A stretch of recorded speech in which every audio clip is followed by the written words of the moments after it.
Welcome to the Not Superheroes Cause Dads podcast. No, we can't fly. No, we can't shoot lasers or pick up giant buildings. But what we can do is help set the foundations for our families, be presents for our kids, and combat generational cycles.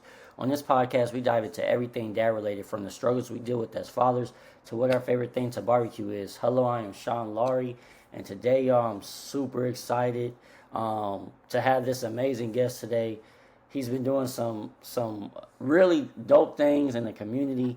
I finally got to firsthand be able to experience it, y'all. I actually had to leave a little early because my son wasn't feeling good. But just to be around what he's doing and see the lives he's touching was definitely amazing.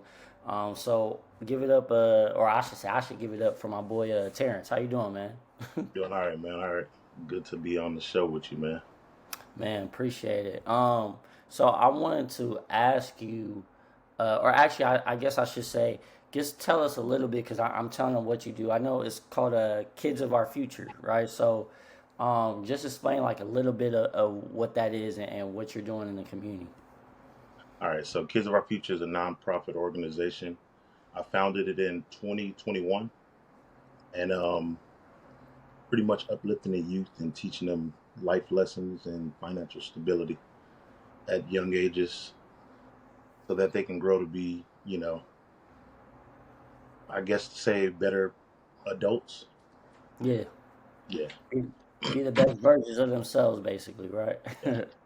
That's it's crazy you say that because was it from 2019 to 2020, I was doing something similar like that when I was in Cali before I moved to Texas in 2021. I was doing different things like that too, where I had kids take my courses, um, and they got certificates. We had different like events and things like that, which was amazing to do. So I definitely can relate to just having that heart to help the youth. So I wanted to ask you though, because it's crazy because you're doing that pretty much full time now, right? That's just what you're focused on. Correct. So, how does that work? Because so many times, right, we say we want to do different things for whatever our goals is, whatever our dreams is, and you was able to like accomplish that, right? And it's so hard a lot of times for us to stay focused because especially as men, we're like, okay, we want to chase the next thing, right? We Right. see, hey man, you could do nothing wrong with these things, but you could do Airbnb or you could do real estate or you could do all these different things. It's like a quote unquote a quick, I don't want to say quick fix, but a quick thing that can change your Right. life around, Yeah. huh? Like kind of like a get rich quick type thing or Yeah, you some know what type I of mean? stability. Yeah, financial Yeah, stability. exactly. So you was able to do that, but do it your way and stay consistent with it, right? And which is hard to do. So I guess I want to ask you, how did you end up? How did you, I guess, have that discipline, or was it something where you did struggle with that first until you got it to where you wanted to get it to? So to get it where I wanted it to be, I'm not quite there yet where I want to be, but Yeah. I'm heading in the right direction. Okay, Mm, so I started, I was working at a call center as an agent taking calls or whatever, and eventually after 2 years, I became a supervisor.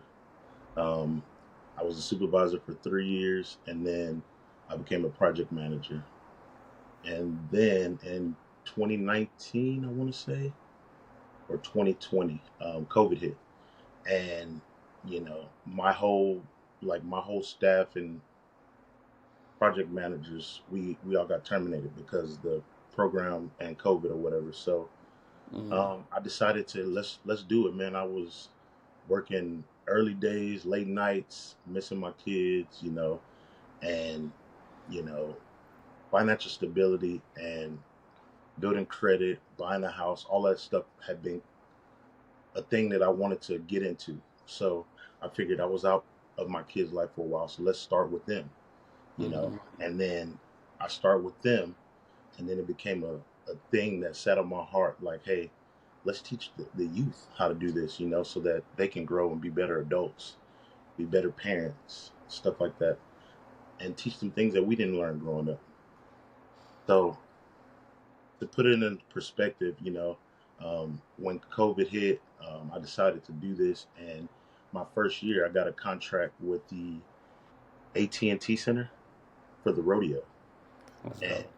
they were our biggest. They were our biggest like funder, I should say. So we got to stand up at the 18th. Well, now it's known as the Frost Bank Center, but we got to stand up there at 209. So we're at every Spurs game, um, every concert, everything that comes down to San Antonio.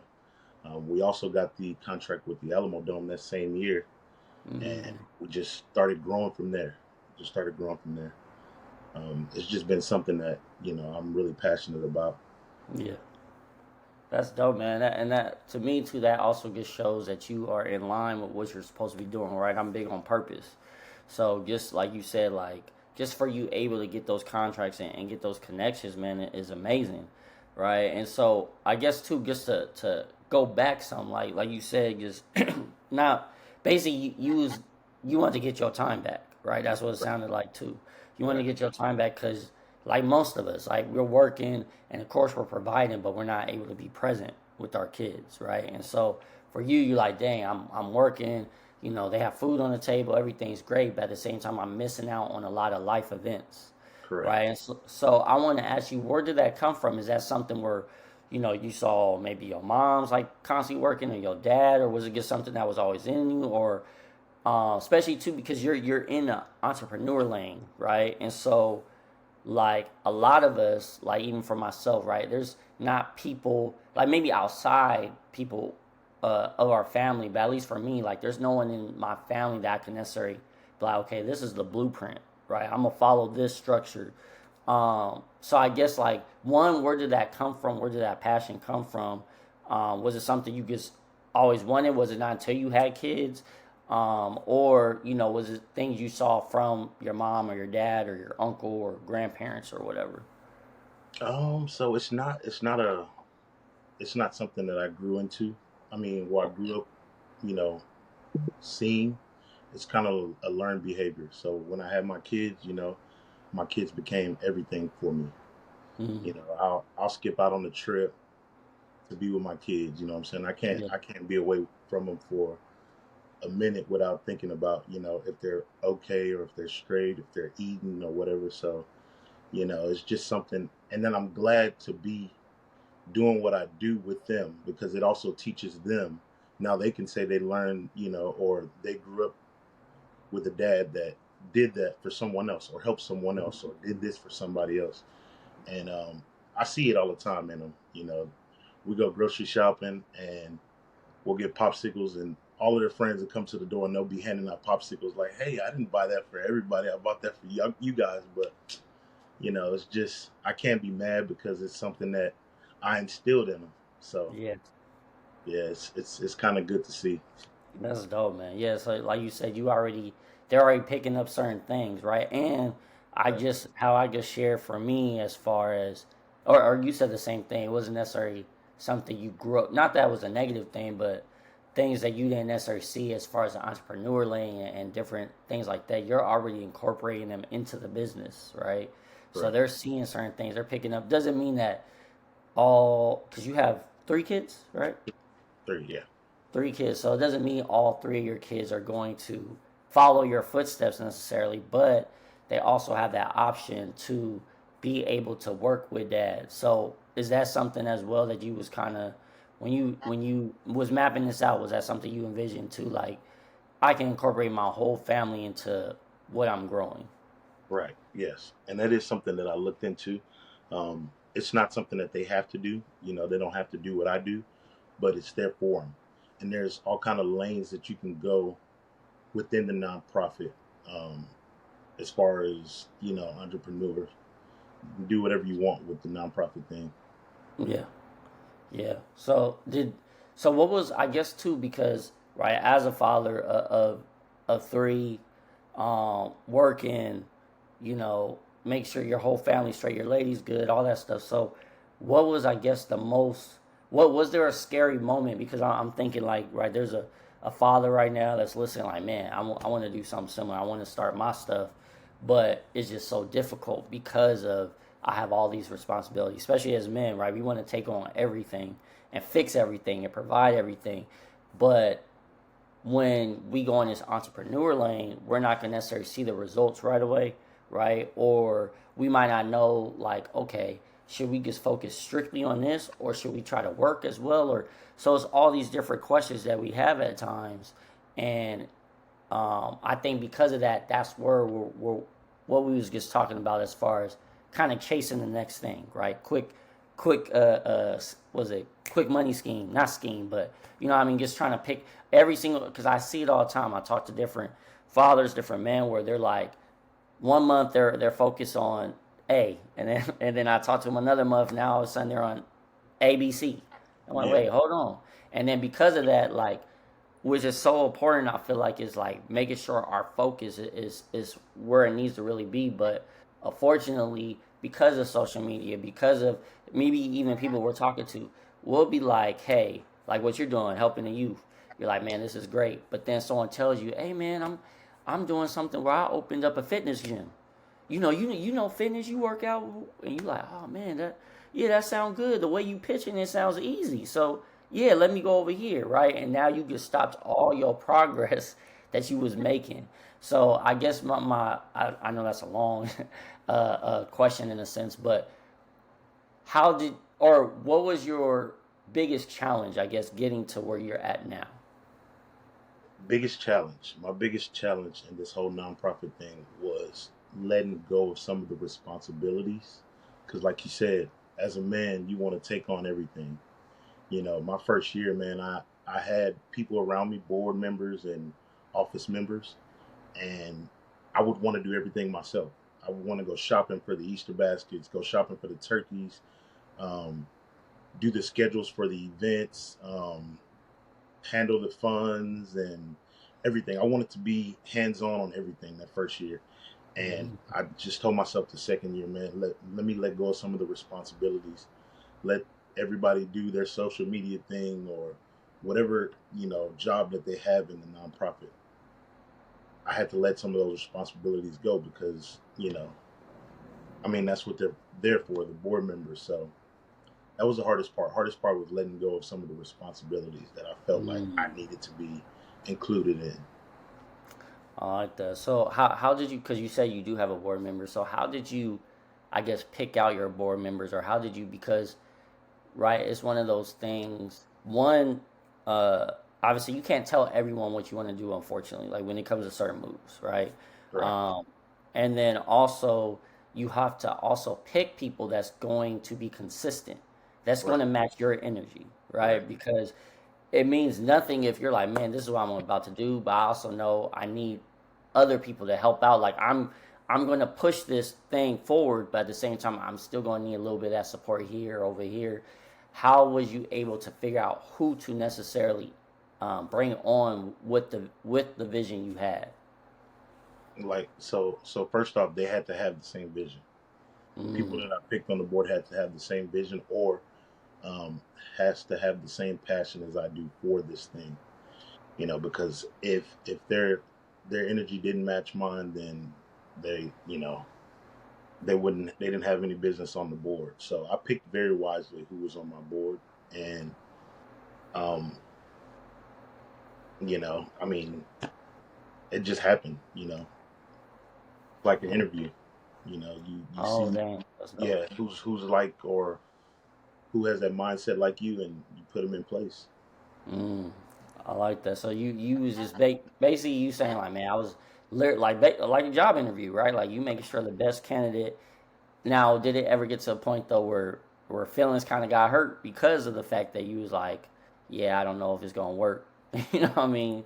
Or were you just fortunate enough where everyone you talked about end up being a part of the vision? No, so it's funny that you say that because I did have board members on the team that I had to like part ways with because their vision was my vision, but they strayed off and it became something secondary or something that they were no longer interested in. So I had to part Mm, ways with those people, but um, no hard feelings. I yeah, mean, cool. people, people's visions change. Things happen in life to where you have to do what you got to do. No, that's true. I actually agree with that because there's been times where I had, at least for me, my thing is, I don't know if you're similar, but my thing is when I'm creating something or something I want to do, I'm always trying to make sure everyone else is good. I want to make sure they're on too, right? Like, hey, this is what I see, and I want to have you be a part of it. But you have to also understand, like, just because it's your vision doesn't mean it's everyone else's vision, Right. right? Everyone else has their own path, their own, like, maybe they was able to help you, but only for that season, and you have to be okay with that. You know what I mean? And I think that's what gets us in trouble too at times is like, oh man, like even let's say for example, let's say, for the fathers out there that's married or have a girl or whatever, and you want to bring your lady on and she's not necessarily helping with like she might help you with other things, but she's not in line with what you're trying to do. You have to be okay with that. You know what I mean? You have to be okay like, all right, maybe her role can be more so in the background. You Right. know, so um okay, so with that being said, you said like so basically the first year of you going into that entrepreneur lane, that's when it started to really catch momentum, or was it just more so you did catch a little momentum, but it still wasn't like because I know you said just a little while ago like, oh man, I'm getting there, but I'm not where I want to be. Was it? I guess, or no, I'll ask this then. What year was it when you was like, dang, okay, this is really starting to become something. This is more than just me mapping it out. You know what I mean? This is really starting to become like what I visualized. Right. So the second year is when I seen it. I went through the first year learning. So everything that happened the first year was like a learning tool for me to stamp and say, moving forward, this is what we're gonna do. This is what we're Mm-hmm. gonna do here. Even with all the events, like this being my third year with the Easter basket thing, like it's getting better. I see it every year. You know Yeah. what I'm saying? And I'm when I do these events and I see the outcomes of them, it's like more and more people were helping every year, and it's like Mm-hmm. it's getting good. It's getting good. Um, so to answer your question, the second year is when I seen, I get to that level where this is what I wanted it to be. This is where I wanted to be.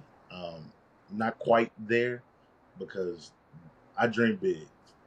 Yeah. I dream real big, and for what I wanted to be, I wanted to eventually be a community center, and we'll be doing the events there every time.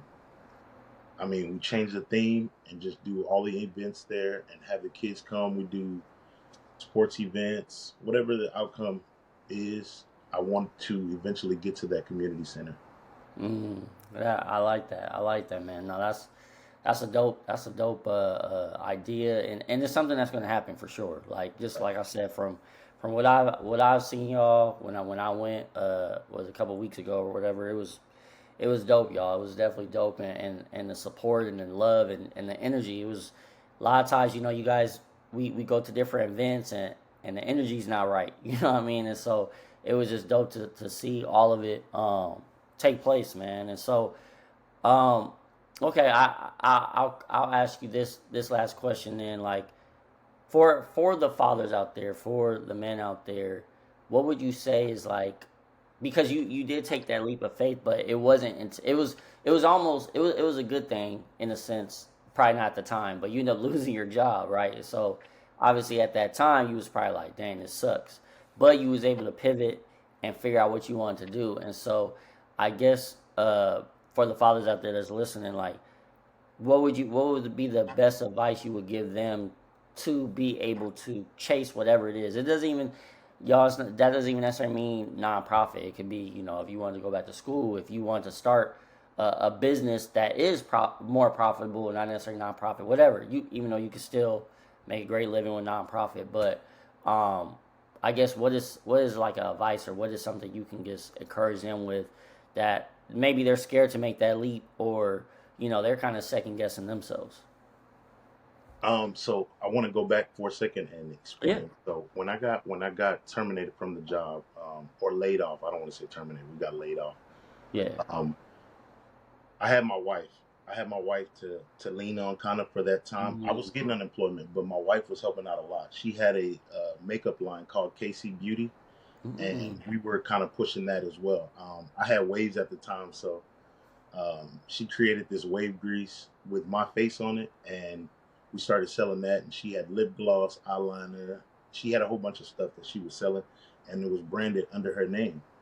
And for that year that I was out of work, my unemployment and her income from the makeup kept me kind of like, I want to say, narrow headed. That way I can, work on this vision that I had. And so to go back into your question, the advice that I would give a lot of people, because I give this advice every day. I have family members that started businesses and hasn't like got into it yet because they're scared, But I want to tell everybody that has that mindset that they want to do something, man, do it. I worked for a company for 6 years, man, and from the experience, all you're doing is giving these people your time, making them money. It's time to do it for yourself, man. Do it for yourself. Take that leap of faith. Get out there, do it yourself. Don't be afraid to ask for help. Follow the right leaders. You know what I'm saying? Follow the right leader and get to where you need to go. I like that, man. And what there's a few things too. Well, first let me go back to what you said about your wife. Salute to your wife for sure for holding it down.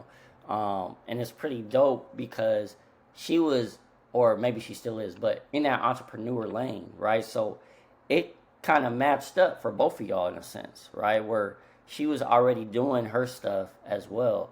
So like it's very interesting to me that how basically how it played out, because y'all visions, even though it was a little different, it still was kind of aligned. And I think that's so important when you do have that wife or girlfriend, whatever, but making sure y'all both in line with similar things. So it made it that much easier because she's going to understand the ups and downs, right? Just like when she was doing the makeup stuff and all that stuff that you was talking about, the hair, all that product stuff, like I'm sure there's frustration with that at times too, right? So like you had someone to lean on when maybe you had different ideas you wanted to pitch or different frustrations. I think that's so dope, bro, because that's a power couple in my eyes. You know what I mean? That's a power couple. So that's amazing. And then the other thing is what you said too, as far as asking for help and things like that. I think that's really key because especially as men, we get prideful, right? I'm guilty myself, y'all. I'm guilty myself where we get prideful, where we want to try to figure it out ourselves. We don't need this. Or if you're like me as well, where it's like people say one thing but they don't follow through. Yeah, bro. I think I lost you for a second, kid. You still hear me, right? Yeah, my camera's kind of messing up, but I can hear you. I'm here. Okay. Yeah, no worries, man. No, but like what you said, man. Like I just think it's pretty dope, and just making sure that we're not being prideful and we're being okay with understanding. Okay, you know what? If this person says something, obviously we're not going to take it like what's the word I'm looking for? We're not going to take it as because actions speak louder than words, of course. But if someone's actually want to help you, be okay with that. You know what I mean? Let them help you if that's what you really want to do, if that's what you want to pursue. But yeah, bro, and I'm thankful just for you, being on. I know you're busy, I know you're scheduled, bro, and I'm thankful for what you're doing and the amazing things you're doing in the community, honestly. And I know you said, you're not where you want to be, but man, I'm sure there's a bunch of people, including myself, that's just loving what you're doing and seeing the impact you're making already. You know what I mean? In year 3. So I'm excited to see what year 5, year 10 looks like. You know what I mean? So just continue, bro, being that example, continue being that standard for your family and for your kids, bro. I appreciate it, man. I appreciate it. And what's I guess too, just excuse me, so they can kind of follow and see what you're doing and stuff. Let them know like your Instagram or where they can follow you, where they can support. You can follow me everywhere at Kids of Our Future. Kids of Our Future is going to be on Facebook. Kids of Our Future on Instagram as well. Follow us. Bring your kids out to the events.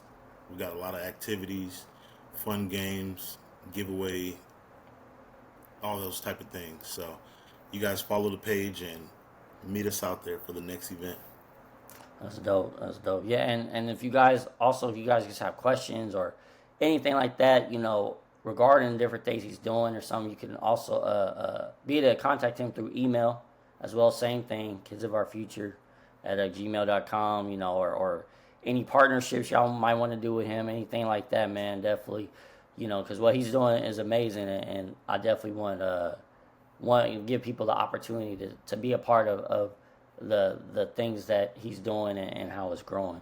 But with that being said, y'all make sure y'all make sure y'all subscribe, tell a friend. I definitely appreciate the support. The support's been amazing. Seems like every week I'm hearing just amazing things from other fathers, which I love, and this is why I do what I do. But as we close out, guys, like always, right? Remember, you don't have to be perfect, but you always have to be present. See you on the next one.